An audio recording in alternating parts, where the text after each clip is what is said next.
नमस्कार बच्चों, आज हम पढ़ेंगे एप्लीकेशन ऑफ परसेंटेज, इसको हिंदी में कहते हैं प्रतिशत का उपयोग। जो आप प्रतिशत पढ़ते हैं, जो आपने आज तक प्रतिशत पढ़ा था, उसका क्या क्या उपयोग है। तो हमारे कंटेंट में है सिंपल इंटरेस्ट, साधारण ब्याज दर, कंपाउंड इंटरेस्ट, चक्रवृद्धि ब्याज दर, डिस्काउंट जो हमको छूट मिलती है जब हम कोई सामान लेने जाते हैं मार्केट में, तो हमको कई बार दिख जाता है 5% छूट, ऐसे ऐसे करके आप देखेंगे न्यूज़पेपर वगैरह में दिखा रहता है 10% छूट, 15% छूट, 50% छूट। तो वो छूट कैसे निकाला जाता है। और टैक्स आपने देखा होगा न्यूज़ वगैरह में आप पढ़ रहे हैं कि बजट आने वाला है, टैक्स बढ़ने वाला है, टैक्स कम होने वाला है। जीएसटी का टैक्स रेट है 9%, 18%। तो टैक्स क्या होता है ये हम आज पढ़ेंगे। ये चार चीज़, ब्याज दर, साधारण सिंपल, कंपाउंड डिस्काउंट छूट, और टैक्स जो हम आय देते हैं, ऋण आय जो हमारा होता है, कर। टैक्स मतलब कर, जो हम कर देते हैं वो है टैक्स। तो पहले हम साधारण आय से शुरू करते हैं।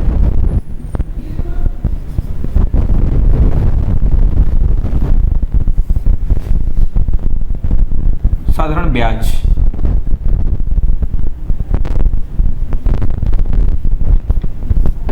ठीक है। जब हम बैंक जाते हैं या कहीं जाते हैं, बैंक में मोस्टली हमको ब्याज दर मिलती है। तो बैंक वाले से हमको बोलता है कि हम 7% ब्याज दर देंगे, 8% ब्याज दर देंगे, या 10% ब्याज दर देंगे। उसके साथ में एक और चीज़ लगाते हैं, प्रति साल, प्रति वर्ष। कोई भी जो ब्याज दर होती है वो प्रति वर्ष के हिसाब से तय की जाती है, ठीक है। तो अब हम सिंपल फॉर्मूला रहता है इसका, प्रिंसिपल जो आपका मूलधन है इनटू रेट इनटू टाइम, कितने समय के लिए आप दे रहे हैं। आर रेट मतलब ब्याज दर डिवाइडेड बाई 100 हम इसलिए लगाते हैं क्योंकि जो हमारी ब्याज दर होती है वो परसेंटेज के टर्म्स में होती है, प्रतिशत के टर्म्स में होती है, इसलिए हम नीचे में 100 लगाते हैं। तो आइए एक सवाल लेते हैं साधारण सा। Find the simple interest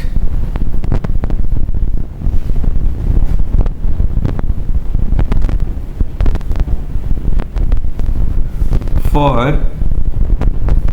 1000 rupees for 3 years at the rate of 7% per annum। मैंने को बताया था हर साल दर साल के हिसाब से ये मिलता है।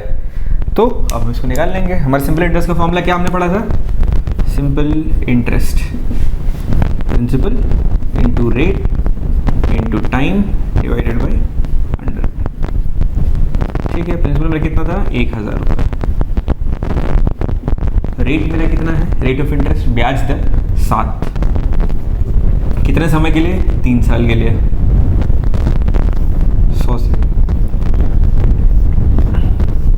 7 3 21 into 10, 210 rupees.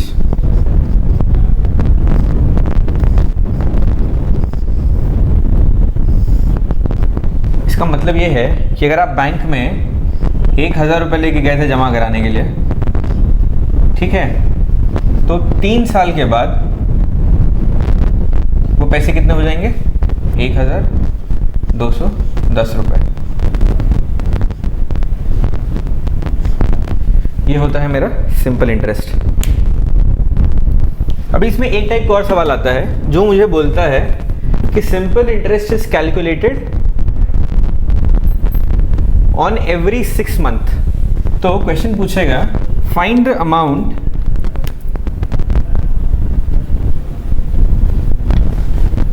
After 1 year if the interest is calculated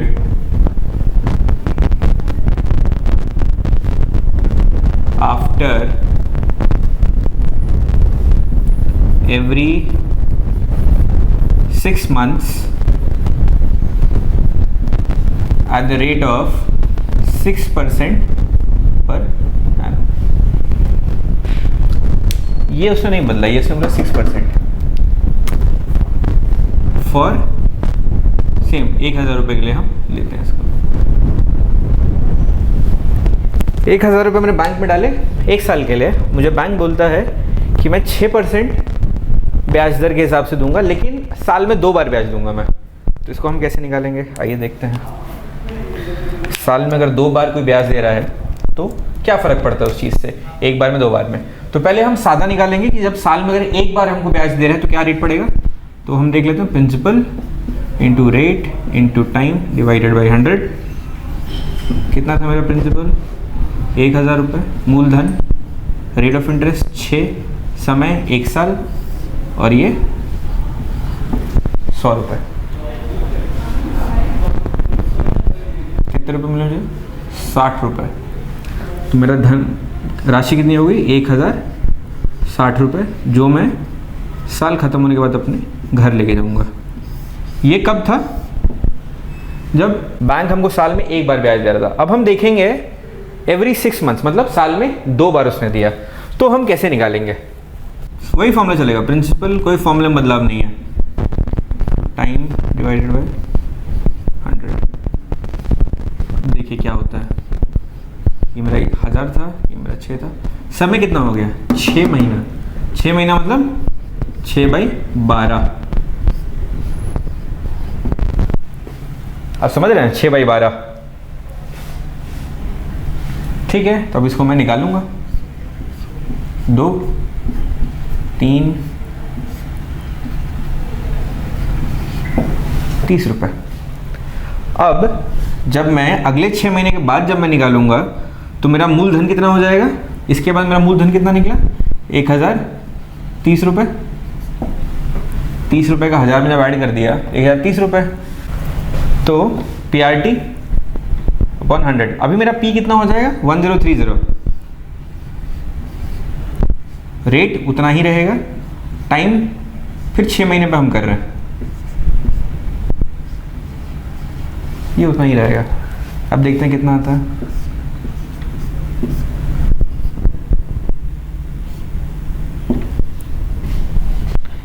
तो ये हो जाएगा मेरा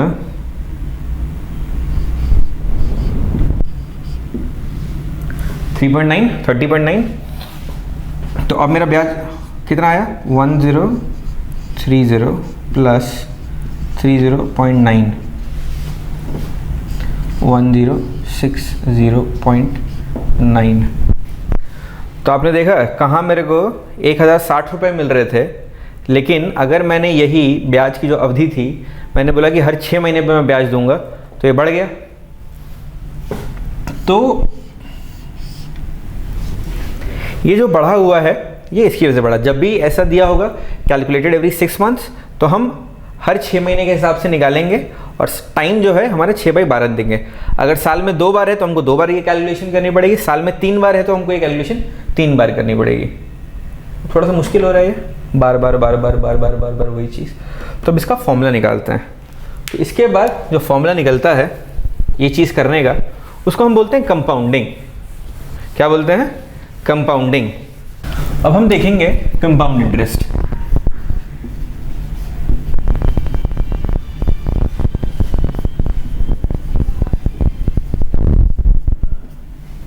कंपाउंड इंटरेस्ट सेम फॉर्मूला।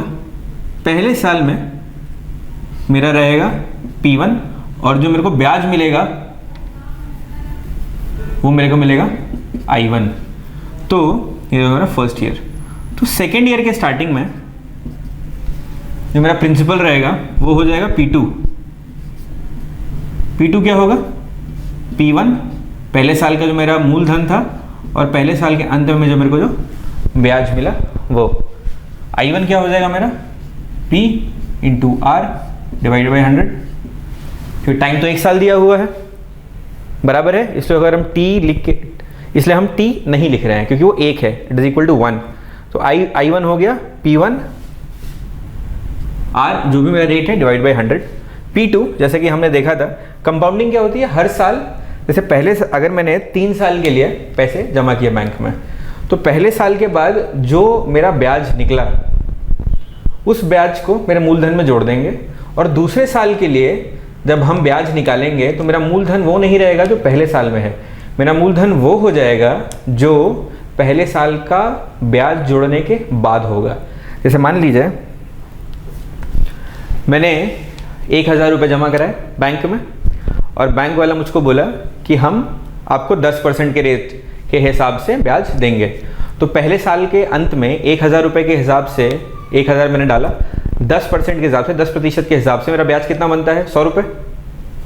देखिए जैसे यहाँ पे मैं कुछ छोटा दिखाता हूँ, 100 कैसे बना? 1000, 10%, 1 साल कितना है? 100 रुपये, बराबर है। तो दूसरे साल में जब मैं दूसरे साल में जाऊंगा तो मेरा जो ब्याज है, जो मेरा मूलधन है, वो 1,000 रुपये नहीं रहेगा, वो हो जाएगा 1,100 रुपये। फिर इसमें ब्याज जोड़ेगा कुछ, इससे कुछ ब्याज निकलेगा। तीसरे साल में जो मेरा मूलधन है वो 1,100 नहीं रहेगा, ब्याज जोड़ने के बाद जो होगा वो होगा मेरा मूलधन। इसको बोलते हैं कंपाउंडिंग। तो मतलब ब्याज पे ब्याज मिलना। बैंक इसी हिसाब से हमको ब्याज देते हैं। जब हम कहीं लोन लेने जाते हैं तो हमको लोन भी इसी हिसाब से मिलता है कि जितना आपका पैसा बकाया है उस पर जो ब्याज है हमको ब्याज पे ब्याज भरना पड़ता है। और बैंक हमको यही ऐसे ही करता है कि जितना हमको ब्याज मिला है पहले साल के अंत में, उस ब्याज पे भी वो और ब्याज देता है। तो आइए देखते हैं। तो पहले साल में जो मेरा इंटरेस्ट था, ब्याज था, वो कितना था? पहले साल का मूलधन रेट डिवाइड बाई 100। दूसरे साल का जो मेरा मूलधन है वो क्या हो गया? पहले साल का मूलधन और पहले साल का ब्याज। इसको देखिए कैसे लिखेंगे, P1 plus P1 R divided by 100। अरे समझ में? सही बात है, यही हमने लिख दिया। अब इसमें से अगर मैं P1 कॉमन निकाल लूँ, P1 मैं बाहर निकालूँ ब्रैकेट के, तो क्या बचेगा? 1 प्लस R डिवाइडेड बाई, ये क्या हो गया मेरा? P2। इसी तरीके से अगर मैं P3 लेता हूं तो P3 मेरा क्या होगा? P2 plus I2, P2 plus I2। सही जा रहे हैं हम? तो देखिए P2 मेरा क्या था? ये P1 1 plus R upon 100। I2 क्या होगा? दूसरे साल का interest, P2 into R upon 100। यहाँ तक सबको समझ में आया? P2 क्यों हुआ? क्योंकि दूसरे साल का जब हम ब्याज निकालेंगे तो हमारा मूलधन क्या हो जाएगा? P2। P2 पे हम ब्याज निकालेंगे, इसलिए P2। आइए हम इसको देखते हैं आगे। यही मैं साथ के साथ करता हूँ ताकि आप लोगों को समझ में आ जाए, ज़्यादा आगे ना जाना पड़े। P2 हमारे कितना था? देखिए P1 1 प्लस R अपॉन 100, ये भी उतने हो जाएगा। P3 था P1 plus 1 upon R 100, P1 1 plus R upon 100। अभी हम इसको बड़ा करेंगे तो P2 को हम खोल देंगे। P2 मेरा कितना है? P1 1 plus R upon 100, P1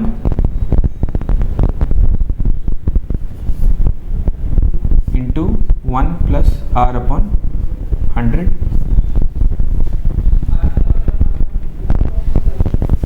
देखिए ये P2 है, इसी को मैंने खोल के लिख दिया है। आपके लिए मैं फ्लावर ब्रैकेट बना देता हूँ यहाँ पे, ठीक है। मल्टीप्लाइड बाय R अपॉन 100, बड़ा हो गया काफ़ी। अब इसको सिंप्लीफाई करते हैं। अगर हम इसको सिंप्लीफाई करेंगे तो क्या निकलेगा? यहाँ से P1 1 अपॉन R 100 निकल गया कॉमन, यहाँ भी ये चीज़ है तो हमने इसको बाहर निकाल लिया। P1 1 अपॉन R 100, ठीक है। यहाँ क्या बचा मेरे पास? इधर में ये जब कॉमन निकाल लिया 1, यहाँ मेरे पास क्या बचा? R upon 100। समझ में आ रहा है? इतनी जो क्वांटिटी थी मेरी, ये मैंने यहाँ से कॉमन निकाला और ये मैंने यहाँ से कॉमन निकाला। इन दोनों को निकाल के मैंने यहाँ रख दिया। तो यहाँ क्या बचा जब ये निकल गया? तो 1, और यहाँ निकल क्या बचा? R upon 100। तो ये 1 आ गया और ये R अपॉन 100 आ गया। इसको अगर हम लिखेंगे तो ये क्या बनेगा? P1 1 plus R upon 100 whole square. ये मेरा कितना निकला है? तीसरे साल में। किस साल में निकला है? तीसरे साल में। यहाँ पे 3 है तो यहाँ पे कितना हो गया? 2। तो तीसरे साल का जो मेरा ब्याज है वो होगा मेरा ये तीसरे साल का मूलधन, ब्याज नहीं मूलधन। तीसरे साल का जो मेरा मूलधन है वो हो गया ये। अब इसके ऊपर मैं जाके फिर और निकालूंगा। जैसे मान लीजिए ये मेरा मूलधन हो गया,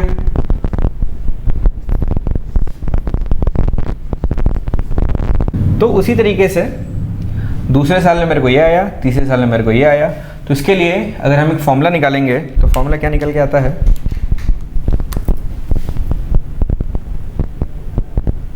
प्रिंसिपल अगर हम बात करें, principal is equal to P N at the end of n years, P1 into 1 plus R divided by 100 raise to the power n। जितने साल के लिए निकाल रहे हैं, 2 साल के लिए तो 2 आएगा, 3 साल के लिए तो 3 आएगा, 4 साल के लिए 4 आएगा। और यही अगर हम इस फॉर्मूला कंपाउंड इंटरेस्ट के लिए मॉडिफाई कर देते हैं, कंपाउंड इंटरेस्ट, तो P1 into 1 plus R divided by 100 raise to power n minus P1 हो जाएगा ये। उसमें से हमने जो पहले साल में जो हमारा मूलधन था उसको हमने निकाल लिया उसमें से, तो हमारे पास ये आ गया। आइए अब इस पर एक सवाल लेते हैं। मैं फॉर्मूला एक बार वापस से लिख देता हूँ। Compound interest is equal to P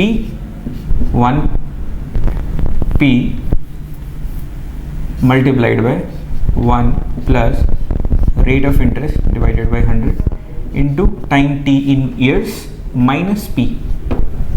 तो p में से p कॉमन ले लिया हमने, तो मेरे पास क्या बचा यहाँ पे? p हमने लिया बाहर, 1 plus r divided by 100 raise to the power t minus 1। ये हो गया मेरा फॉर्मूला किस चीज़ का? कंपाउंड इंटरेस्ट का। इसको नोट करके रख लीजिए। अब हम इस पे एक सवाल लेते हैं। आइए,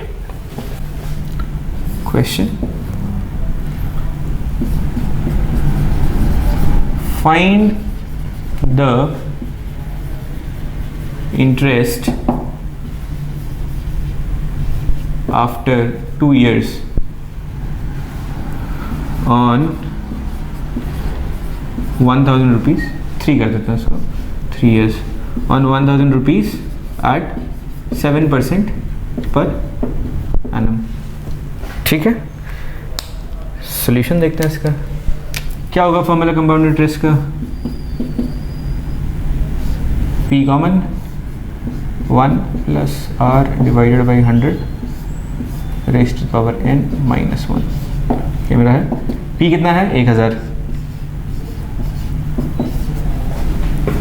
1 प्लस रेट ऑफ इंटरेस्ट कितना है? 7%। कितने साल के लिए? 3 साल के लिए। ठीक है, आइए देखते हैं। 1000 1.07 का क्यूब माइनस 1। ठीक है, इसका हम कैलकुलेशन करेंगे तो आएगा 1000 इंटू 1.225 माइनस 1, तो कितना हो जाएगा? 1000 मल्टीप्लाइड बाय 0.225। तो मेरा कंपाउंड इंटरेस्ट कितना निकलेगा? 225 rupees.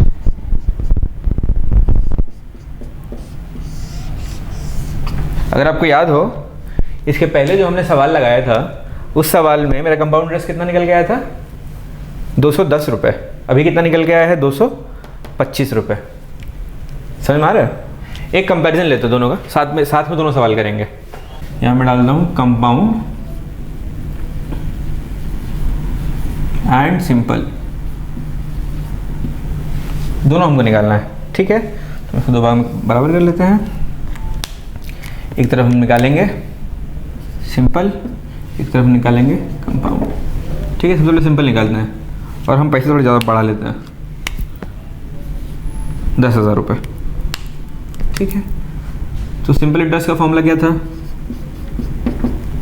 Principal into rate into time divided by 100। Principal मेरा कितना है 10,000 रुपीज़, रेट मेरा कितना है 7, टाइम मेरा कितना है 3 साल।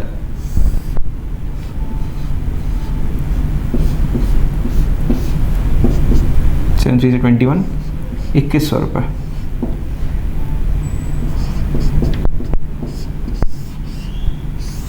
सिंपल इंटरेस्ट मेरा आया 2100 रुपये।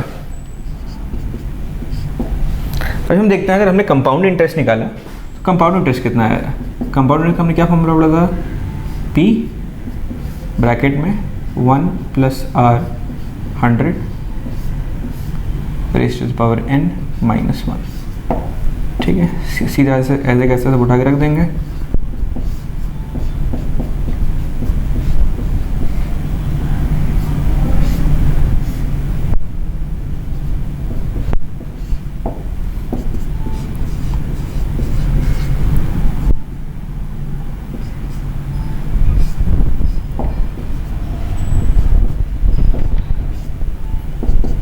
ये कितना आ जाएगा 2250। ये कितना आया 2100, ये कितना है 2250। कितने का फर्क है दोनों में, 150 रुपए का। देखा आपने, इसी को बोलते हैं कंपाउंड इंटरेस्ट और सिंपल इंटरेस्ट में फर्क। ठीक है, अब हम अगले टॉपिक पे आते हैं जो कि है डिस्काउंट। डिस्काउंट मतलब छूट। अब हम देखते हैं, जैसे हम बाहर गए तो हमको दिया था डिस्काउंट 5%, कहीं लिखा होगा 10%, कहीं लिखा होगा 20%। तो ये क्या होता है, कैसे निकलता है, वो हम देखेंगे। ठीक है, जैसे मान लीजिए डिस्काउंट का एक रूल हमेशा याद रखिए, डिस्काउंट जब भी निकलेगा वो हमेशा लगेगा सेलिंग प्राइस पे।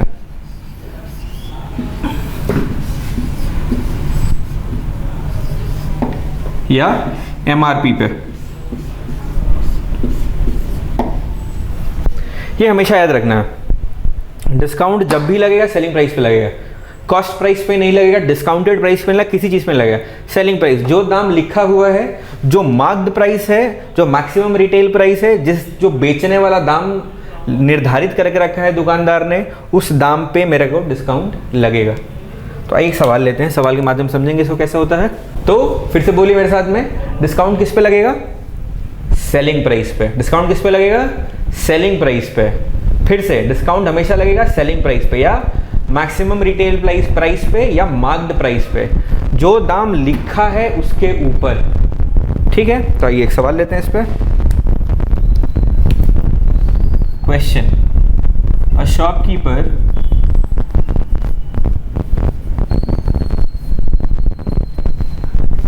gives a discount of 20% on all articles। ठीक है, find the discounted price।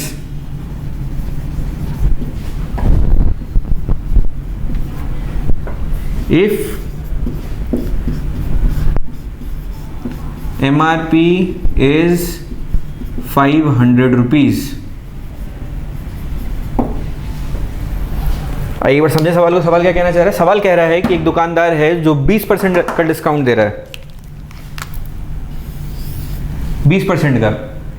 MRP कितनी है, 500 रुपए। तो हम क्या करेंगे, सबसे पहले सादा परसेंटेज का सवाल है, परसेंटेज के टर्म्स में निकालेंगे। तो 500 रुपए का 20% कितना होता है, सीधा है solution.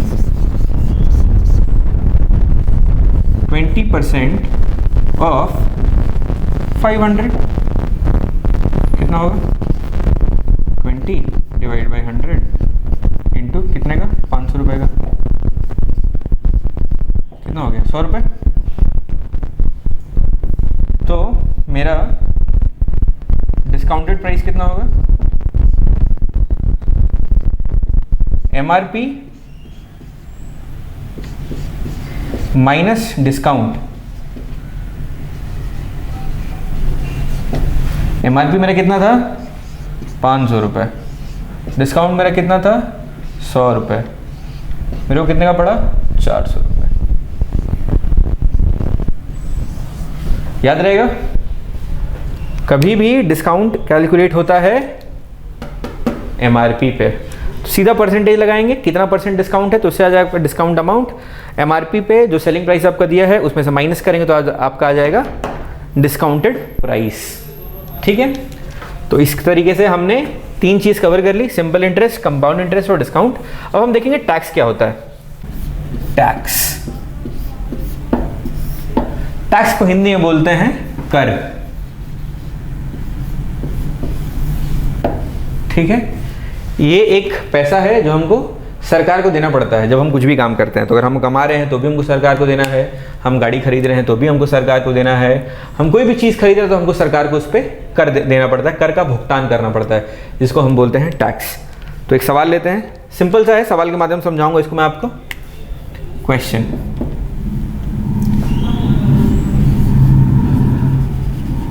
Ramu purchases a land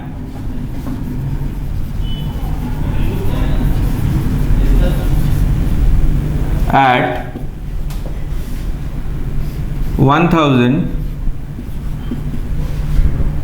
पर स्क्वायर फीट। ठीक है, ये उसका रेट हो गया। His area is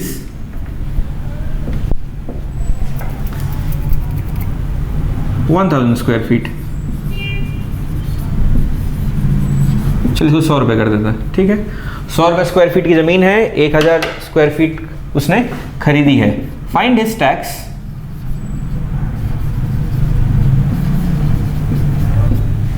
amount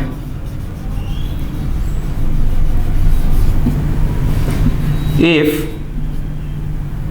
tax rate is 5%। अगर सरकार मुझको बोल रही है कि जो भी मैंने ज़मीन खरीदी है उसका 5% मुझे सरकार को देना पड़ेगा, तो कितना देना पड़ेगा? तो आइए देखते हैं, बहुत साधारण है। पहले हम निकालेंगे टोटल दाम कितना होता है ज़मीन का। दाम कितना हुआ 100 रुपये इंटू 1000, कितना हो गया 1 2 3 4 5 3 जीरो और ये 2 जीरो, 1 लाख रुपये। ठीक है, अब क्या बोल रहे हैं टैक्स रेट 5%, तो सीधे सीधे टैक्स परसेंटेज का फॉर्मूला लगाएंगे। 5% ऑफ कितना 1 लाख रुपए। ठीक है, कट गया, कितना आया 5000 रुपये। तो 5000 रुपये मेरा निकल के आया टैक्स। बहुत आसान सी चीज़ है, डिस्काउंट और टैक्स दोनों चीज़ आपको फाइनल उस पर पे करना होगा। जो आपको फाइनल सेलिंग प्राइस है या मार्क प्राइस है उस पर हम कैलकुलेट करते हैं। तो अगर रामू जी को 5000 रुपये सरकार को देना पड़ गया ज़मीन पे, तो रामू की ज़मीन कितने की पड़ी 1 लाख रुपए उन्होंने किसको दिए, जिससे ज़मीन खरीदी, 5000 रुपये सरकार को दिए। तो रामू जी को ज़मीन पड़ी 1,05,000 रुपये पे।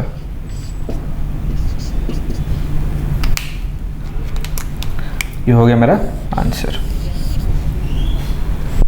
ठीक है बच्चों, इसी के साथ आज हमने पढ़ लिया simple interest, compound interest. Compound interest का फॉर्मूला कैसे निकाला जाता है, सिंपल इंटरेस्ट और कंपाउंड इंटरेस्ट में क्या फर्क होता है। फिर हमने देखा डिस्काउंट। डिस्काउंट में हमने एक चीज़ ध्यान रखने वाली ये देखी कि डिस्काउंट हमेशा कैलकुलेट होगा सेलिंग प्राइस पे या मार्क्ड प्राइस पे या MRP पे, जो फाइनल दाम रहता है उस पे। तो हमने क्या किया, परसेंटेज निकाला, जितना दुकानदार ने बोला 20% 30% किस चीज़ का, जो मार्क प्राइस था उसका, और जो हमारा अमाउंट निकला उसको हमने माइनस कर दिया किससे, जो मार्क प्राइस था, उससे हमको क्या मिल गया डिस्काउंटेड प्राइस। तो अगर 100 रुपये का सामान है जिस पे वो कहता है कि मैं 10% डिस्काउंट दूंगा, तो 100 रुपये का 10% कितना हुआ 10 रुपये। तो मैं डिस्काउंटेड अमाउंट कितना हो गया 100 माइनस 10 मतलब 90 रुपये। उसी हिसाब से हमने टैक्स देखा। टैक्स का वही हिसाब है, अगर सरकार बोलती है कि मेरे को 10% के हिसाब से टैक्स चाहिए, तो मेरी कुल ज़मीन की कीमत कितनी है, अगर मान लीजिए मेरी कुल ज़मीन की कीमत 100 रुपये है, सरकार बोलती है कि मेरे को 5% उस पर टैक्स चाहिए, तो 100 रुपये का 5% कितना हुआ 5 रुपये। तो 5 रुपये क्या हो गया मेरा टैक्स। तो हमने निकाल लिया। ज़मीन की कुल कीमत कितनी हो गई? 105 रुपये। 105 रुपये क्यों? 100 रुपये जिससे उसने ज़मीन को खरीदी, 5 रुपये जो रुपये उसने सरकार को दिए। ठीक है, इसके साथ हमारा टॉपिक एप्लीकेशन ऑफ परसेंटेज खत्म होता है। आज के लिए इतना ही, धन्यवाद।